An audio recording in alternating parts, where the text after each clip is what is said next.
और supreme court ने 2006 के मुंबई सीरियल ट्रेन ब्लास्ट मामले में बॉम्बे हाईकोर्ट के फैसले पर रोक लगा दी है। हाईकोर्ट ने 21 जुलाई को सभी 12 आरोपियों को बरी कर दिया था। निचली अदालत का फैसला पलट दिया था, लेकिन अब हाईकोर्ट के फैसले पर सुप्रीम कोर्ट ने स्टे लगा दिया है। मुंबई ब्लास्ट केस अब सुप्रीम कोर्ट से आस। 3 दिन पहले जिन 12 आरोपियों को बॉम्बे हाईकोर्ट ने बरी कर दिया,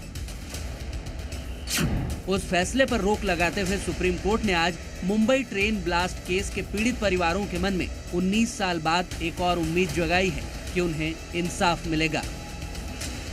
सरकार को मैं रिक्वेस्ट करती हूँ, हाथ जोड़ती हूँ कि हमको न्याय दो। न्याय के बिना हमको कुछ नहीं चाहिए, हमको न्याय चाहिए। उन लोगों का फांसी दो, का उम्र कैद की सजा दो।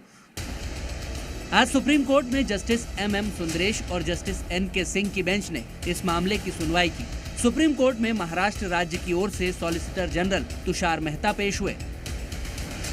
तुषार मेहता ने कहा कि फैसले के बाद जेल से रिहा हुए आरोपियों को सरेंडर करने का निर्देश देने का अनुरोध नहीं कर रहे हैं। हम चाहते हैं कि फैसले पर ही रोक लगाई जाए। तो सुप्रीम कोर्ट की बेंच ने कहा कि हमें सूचित किया गया है कि सभी आरोपियों को रिहा कर दिया गया है, ऐसे में उन्हें वापस जेल भेजने का कोई सवाल नहीं उठता।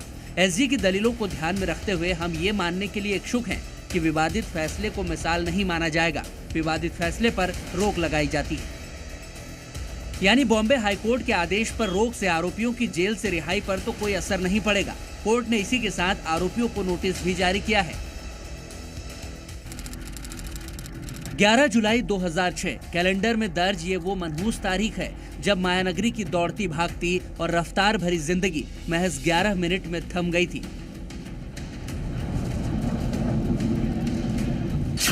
11 मिनट 7 धमाके।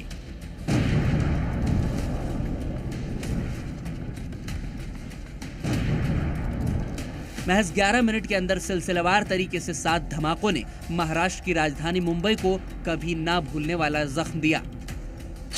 11 जुलाई 2006 ट्रेन में आतंकी हमला। मुंबई की लोकल ट्रेन में आतंकी हमला हुआ था। दहशतगर्दों ने सिलसिलेवार बम धमाकों से मायानगरी को दहला दिया था।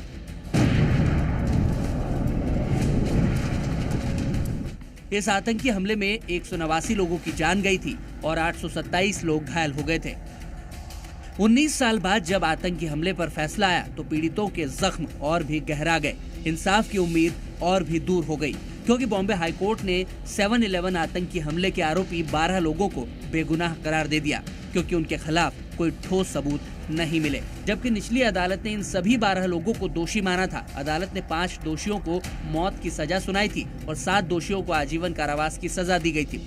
लेकिन हाईकोर्ट ने निचली अदालत के फैसले को पलट दिया। हाईकोर्ट के इस फैसले के बाद जहां पीड़ित परिवारों की आंखों में आंसू थे और जिन लोगों को न्याय की लौ बुझती दिख रही थी, अब उन्हें फिर से ये उम्मीद जगी है कि भले ही आरोपी दोबारा जेल में न भेजे जाएं, लेकिन सुप्रीम कोर्ट अगर फिर से इस केस पर विचार करता है तो आगे चलकर कम से कम ये तो तय होगा कि हमला किया किसने था और 189 मौतों का गुनहगार आखिर कौन है। ब्यूरो रिपोर्ट, जी मीडिया।